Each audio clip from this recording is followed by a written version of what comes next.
আহকচোন আজি 18ৰ পূৰণতাৰ ভাগটো কেনেদৰে সহজ উপায়েৰে লিখিব পাৰি এবাৰ চাওঁ। এনেদৰে লিখি ল'লে পিছত মুখস্থ কৰাত সহজ হয়।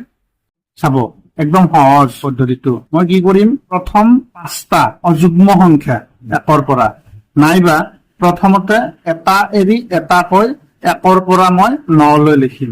প্ৰথম 5টা অযুগ্ম সংখ্যা, অৰ্থাৎ 1, 2টো নহয় অযুগ্ম, 2টো যুগ্ম সংখ্যা, গতিকে 2 নালাগে, 3, 4 নালাগে, 5, 6 নালাগে, 7, 8 নালাগে, 9 লিখিলো। এইখিনিৰ পৰা আকৌ অলপ বেলেগ, এনেকুৱা যে ইয়াতে মই আকৌ 10ৰ পৰা এটা এটা এৰি লিখিম, মানে যুগ্ম কেইটা 10, 11 নালাগে, 12, 13 নালাগে, 14, 15 নালাগে, 16, 17 নালাগে, 18 হৈ গ'ল। এইবাৰ কি কৰিম চাবচোন, তলৰ পৰা, মানে এইটোতো 0ই হ'ব, এইটো 0ই হ'ব। এইবাৰ যুগ্ম সংখ্যা অৰ্থাৎ বা 0ৰ পৰা আৰম্ভ কৰি এটা এৰি এটাকৈ সংখ্যাবিলাক লিখিম। 0ৰ পৰা 1 এৰিলো, 0 লিখিলো, 1 এৰি 2 লিখিছো, 3 এৰি 4 লিখিম, 5টো এৰিলো, 6 লিখিলো, 7 এৰি কিনে মই 8 লিখিলো, হৈ গ'ল। এতিয়া কি কৰিম, আকৌ ৰিপিট কৰিম এইটো, মানে ইয়াতে আকৌ 0 লিখিম,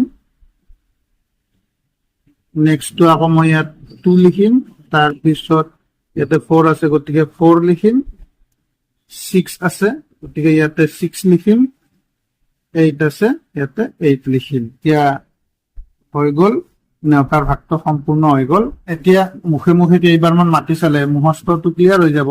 18 1 জাৰ 18, 18 2 জাৰ 36, 18 3 জাৰ 54, 18 4 জাৰ 72, 18 5 জাৰ 90, 18 6 জাৰ 108, 18 7 জাৰ 126, 18 8 জাৰ 144, 18 9 জাৰ 162, 18 10 জাৰ 180। কণ কণ ভাইটি ভণ্টিহঁতক কেইবাৰমান মাতি চাব দিলে এনেকে মুখে মুখে তাৰ ভাগটো মুখস্থ হৈ যাব। এইটো মনত ৰাখিলে লিখিবলৈ সহজ হ'ব, তাৰপিছত মুখস্থ কৰিবলৈ সহজ হ'ব। ভাল লাগিলে ভিডিঅ'টো শ্বেয়াৰ কৰিব। 18 1 জাৰ 18, 18 2 জাৰ 36, 18 3 জাৰ 54, 18 4 জাৰ 72, 18 5 জাৰ 90, 18 6 জাৰ 108, 18 7 জাৰ 126, 18 8 জাৰ 144, 18 9 জাৰ 162, 18 10 জাৰ 180। 18 1 jar 18, 18 2 jar 36, 18 3 jar 54, 18 4 jar 72, 18 5 jar 90, 18 6 jar 108, 18 7 jar 126, 18 8 jar 144, 18 9 jar 162, 18 10